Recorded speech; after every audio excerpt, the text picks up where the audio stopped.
Yes, my people, as e dey hot, it don't happen. No, Tinubu has failed Nigerians, and Tinubu has failed. Now people they write for internet, and this our popular professor, he don't expose Tinubu, and he don't send a very powerful message to Tinubu. And I go want make this message get to Tinubu. I beg, just hit this like button. They share this video because the little help more fit do for the well-meaning Nigerians and Peter Obi. Type amen in the comment section if you believe we'll get back our mandate. I saw the piece before we started. I am really shocked. The primary responsibility of President Bola Ahmed Tinubu is to Nigeria and not to ECOWAS. He answers to us.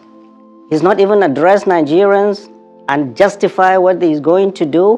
He's gone to the Senate to ask for approval. That's no way to declare war. It's not easy declaring war. You're sending your men and women into harm's way to go and get killed and kill. I've said it clearly from the outset of that piece I wrote. I am not into political correctness. We in the North, we are tired of wars. We have been at war for 13 years, for 14 years now with Boko Haram, since 2009, and 9 years with bandits and kidnappers. And you're bringing a fresh war to us? And we share with Niger Republic, long before the creation of these two entities, Niger and Nigeria, we have shared heritages in our culture, in our religion, in our languages. And we share a border over 1,000 kilometers from the northwesterly end in Kebbi to the northeasterly end in Borno. We have Zabarmas in Nigeria and Niger. We have Hausas. They are the predominant tribe in Niger, 53%. We have Fulanis. We have Kanuris. The whole of Difa region around the northeast of Nigeria, they are Kanuris. So we're going to war and killing them for what? Before any president goes to war, he comes and explains to his people, these are the reasons why I'm going to war. What are the strategic importance, economic, security, or political strategic importance of going to war? What are the self-interests of that country in going to war? The people who are going to war on their behalf, the Western world, France and the United States, they know what their interests are. Their strategic interest is not the people of Niger or Nigeria, but what is underneath the soil of Niger and Nigeria. Prof, well, is this really about ethnic identity? Go ahead. Is this about ethnic identity? The president approached the Senate as stated in Section 5 of the Constitution, because the president of Nigeria cannot go to war without the approval of the National Assembly at a joint session. Or he may not he may just seek the consent of the National Defense Council and send troops on limited combat duty. But he was talking specifically about resolutions of ECOWAS. He's chairman of ECOWAS, and Nigeria is a signatory to the Constitutive Act of ECOWAS on coups and military interventions in the region. Right. So he's sounding like he's answerable more to ECOWAS than to Nigerians. We in Nigeria, 78% of the landmass of Nigeria, 7 states and 19 states in this country are saying no to an unprovoked war with Niger. It's not ECOWAS. His primary responsibility is to Nigerians, not to ECOWAS. He has not convinced us why he should send boots to the ground in Niger Republic. And for goodness sake, where are you going to get the troops from? The Nigerian military is stretched all across, deployed all across the 36 states of this country. Where is he going to get the troops from? Is he going to pull troops from the northwest, or the northeast, or the southeast? The only place there is some leeway is the southwest. And that will be a small number of troops. And he should be very, very careful. That is what I wrote there. He's going to do the bidding of the Western world. The fight in Niger is not our fight. It is going to be a proxy war between Russia and NATO. And this is what concerns me the most. We have been surrounded by countries now where you're having this proxy war between these two countries. And we're going to do their bidding. President Bola Ahmed Tinubu has not even settled down. He doesn't even have his team, and he's declaring war without consulting the people, without the consent of the people. Okay. No, we say no to war, and we're not going to support any war. Okay, I get your point. You had a number of recommendations, one of which is that diplomacy should be the best option. Where that diplomacy, as ECOWAS chair, President Tinubu had liaised with President Patrice Talon of Republic of Benin. He was the first person to go there. President Idris Deby of Chad was also sent there. The chief of air staff of Nigeria and the former governor of Katsina State, Aminu Masari, and one other were also sent there. They didn't make progress. Only this week, General Abdul Salami Abubakar and the Sultan were also sent, as a delegation, as part of a delegation, to talk to the coup leaders. In fact, they were not even granted the audience. So that diplomatic option has been pursued. It has failed. Are you suggesting that if the other ECOWAS chiefs, ECOWAS presidents, now that their army chiefs have met, if they decide to go ahead, Nigeria should just pull out? How would that make us look? No, I'm saying if they decide to go, that will be wrong decision. And if President Bola Ahmed Tinubu takes a decision as the chairman of ECOWAS to go to war, he's doing that on his own. No, but I'm saying that it's not a unilateral decision. No. It's a group decision. No, Nigeria is Nigeria, and he is governing 200 million people.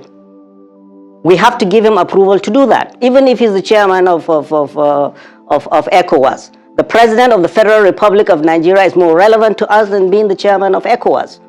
We that know are telling him things that his advisors will not tell him, that going to war, sending troops into Niger Republic will be a disaster. Unprovoked. We have had our own share of military takeovers in Nigeria. Nobody sent troops to us. What of Mali? What of Guinea? What of Burkina Faso? What of that Chad? That was the place where the French president was there babysitting the current president. Nobody sent troops there. We need to be very, very careful. Is there an internal problem? And we should be able to help them. And the reason why we are saying negotiations do not help, at the very beginning, you are putting on the table the threat of violence, the threat of force, and you're asking the other party to listen to you. You have brought your last trump card at the very beginning. There's no way to do it. And it's showing the inexperience of President Bola Ahmed Tinubu on the international scene. He has not been properly advised. He does not have his team to advise him properly. You do not do that. Okay, let's say you roll in your tanks, if you have them, into Niger Republic. What do you do? What do you do? You install Bazoum by force and you stay there and keep him by force? We have seen the United States going to Iraq, going to Afghanistan, saying they are going to bring democracy. Where are they now? We need to be very, very, very careful. Military option is not the option. We have to. My recommendations are, first of all, take that threat of violence off the table, because that is what is making them more entrenched into their positions. That's why they refuse to see our elders. You are saying you're going to hit them and you're going to talk to them. Why are you here then? Take the threat of violence off the table. Start serious and sincere negotiation. And most importantly is, how are you going to help them solve this problem, which is an internal problem? By solving this problem is that, how are we going to do it? What is going to happen to Bazoum? The safety of Bazoum and his family must be paramount. What is going to happen after that? What do Nigerians want? Do we want this military for how long? How can we pressure, the ECOWAS and the international community, pressure the junta to have a timetable to transition to a democratic rule as soon as possible, without the threat of violence? And essentially, ECOWAS has declared war. They have closed borders. They have closed airspace. They have, President Bola Ahmed Tinubu unilaterally broke the treaty between Nigeria and Niger that was signed in 1960, that Nigeria will be supplying Niger Republic with electricity. Nigeria currently supplied 70% of electricity to Niger Republic. In exchange, Niger Republic will not dam River Niger upstream. If they dam River Niger upstream, we will all be dry. We won't have Kainji Dam.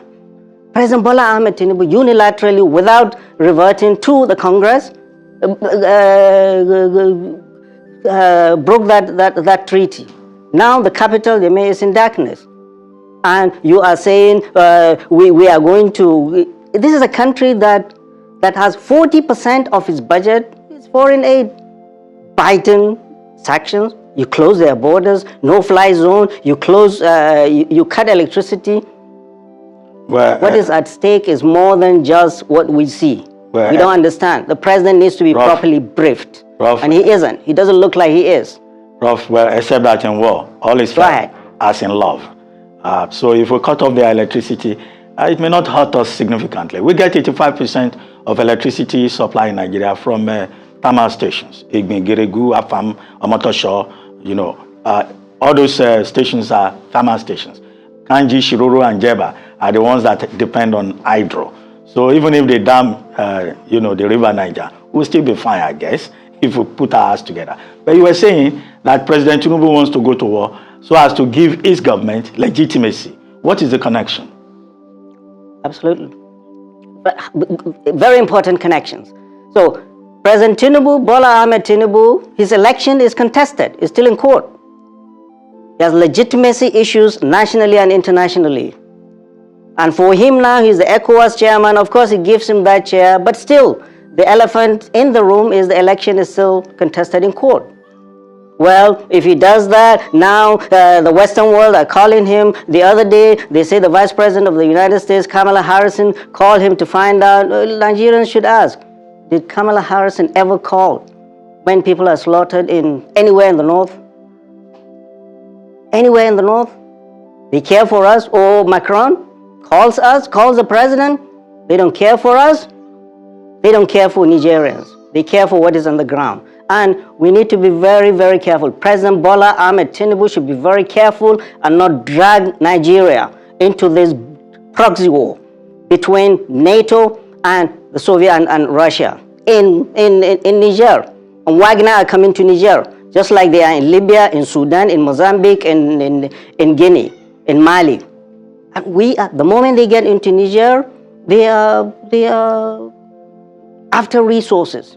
And the most important resource is uranium. Niger has the 7th largest deposit of uranium that France has been exploiting since independence. And you see the penury, see the poverty in Niger. The second thing is we have this Trans-Saharan pipeline that is built to be piped from Warri through Niger up to Algeria, to stop in Algeria and then go into Morocco and Tunisia to Europe. This is a very, very important pipeline for Europe and the United States as an alternative, because Russia during this Ukraine war is blocking supply of gas to them. So this is very, very important. The United States is there not for God, country, or the love of Nigeria or Niger. They are there because of the resources. France, we know France has been there. France has never loved democracy. We need to be very careful.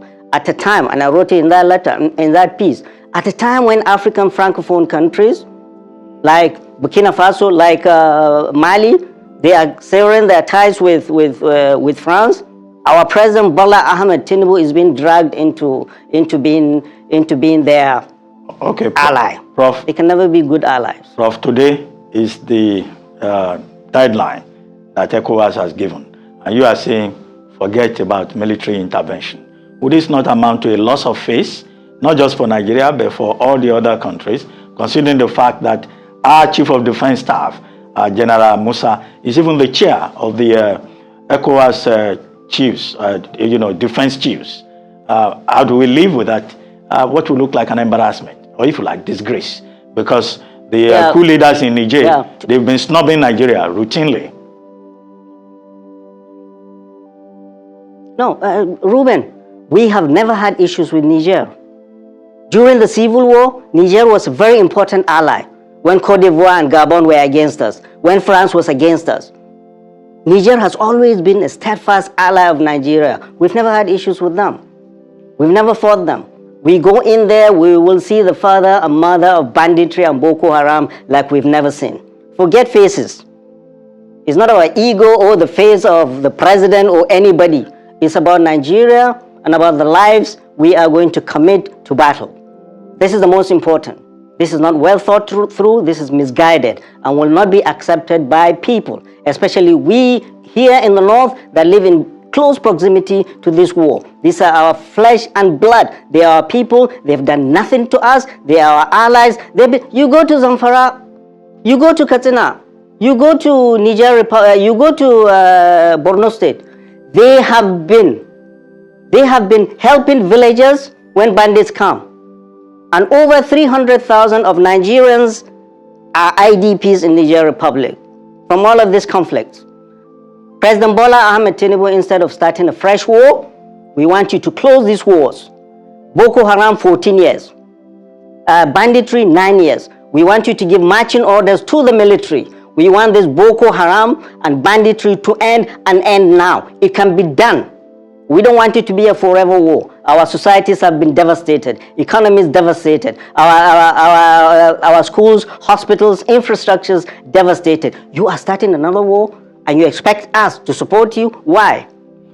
Okay. We voted for you. That is we, not I. I didn't vote for you. Those that voted for you to bring peace to our land. We want you this year to bring an end to Boko Haram and banditry instead of opening another battle front in Niger Republic. That is your mandate from Nigerians, not ECOWAS. Well, Prof, you've been talking about proxy war.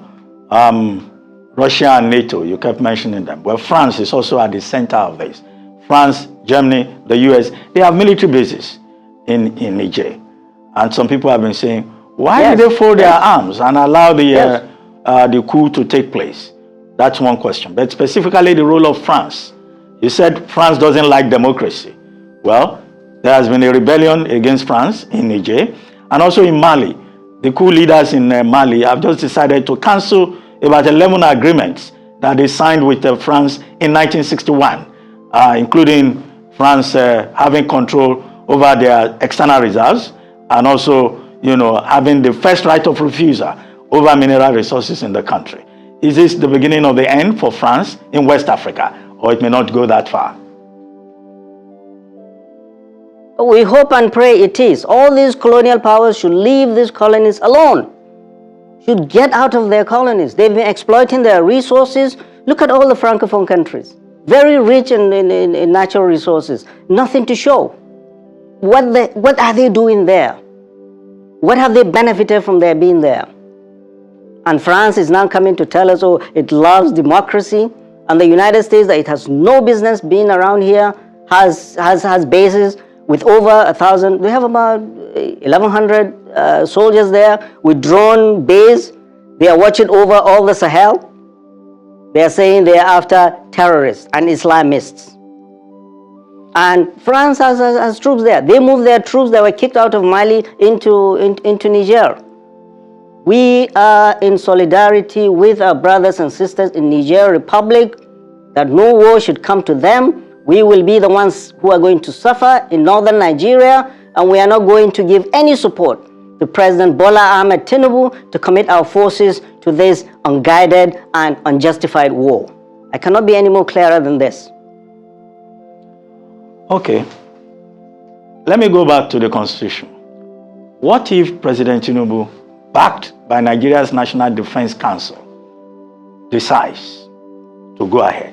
What will be the implications? Because the Constitution's sub 5, section 5, says, notwithstanding the provisions of section 4 of this section, the President, in consultation with the National Defense Council, may deploy members of the armed forces of the Federation on a limited combat duty outside Nigeria if he is satisfied that the national security is under imminent threat or danger, provided that within 7 days he will now seek the consent of the Senate. So what if he goes ahead in a limited sense? Right. What will be the implications? Good. One thing. Nigeria's national security is not threatened. It's not under threat. Neither the president nor his military chiefs have come and convinced Nigerians that our national security is under threat. It isn't. We see no reason. We see no evidence to show that. And National Defense Council, who are the constituents of that National Defense Council? Who? He does not even have his cabinet. What council is he talking about? The only council he has himself and his advisors and the service chiefs. The service chiefs are not, they are subordinate to political powers. And the president cannot make decisions alone like he's been making, even during the economy. You see all of this, the economy, he's doing all of this, the economic policies without assembling his own team. So he cannot do that, and he will not do that, and we will not allow him to do that. We will protest, we will not let him do that. We will mobilize people, all Nigerians of good faith, against this war. There's no reason to go to this war. He's not even talked to Nigerians to convince us why he should send our men and women into harm's way. And most importantly, we do not have the capacity to do that. This is the honest truth. The danger is that the United States or France or NATO will come and tell our military or our president, we are going to help you with logistics. This is what they did in Libya. They killed Gaddafi and then they ran and left. Look at Libya, where it is today. This is Iraq. Where are they today? This is Afghanistan. Where is it? Wherever they go, bad things happen.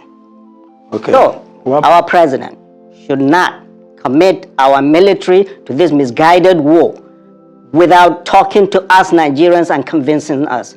But I will tell him this for free, that his advisors will not tell him. We in the North, we will not support any form of aggression on Niger Republic. Unprovoked. We see no reason to do that. None at all. None. We have enough problem. Mr. President and your military should look inward and take care of Boko Haram and banditry that have been plaguing us for the last 14 years. You cannot handle this ragtag bandits on motorcycle. You are pulling tanks and going there. This is your job. Do not leave these two wars as abandoned project and move to open another theater of war, which you will lose. You will lose. What is your exit strategy? What is your exit strategy? You go there, put Bazoum and live. Are you going to remain there forever to hold Bazoum? Okay. Come on. Prof, it's interesting. Common sense must come in here. It is interesting to note that you are not alone. Go ahead. It's interesting to know that you are not alone. This position you hold. Chief Olabode George shares your view. Senator Shehu Sani said more or less the same thing. The Jamaatul Nasrul Islam also issued a statement to that effect. And of course, the lawmakers from those 7 states that I listed earlier on also share the same view. But let's see what happens after today when the deadline is over. Whether the ECOWAS heads of state and government will reverse their position and say that, well, they will just be watching the development story and stick to diplomacy in engaging Niger. Thank you very much, Professor Yusuf.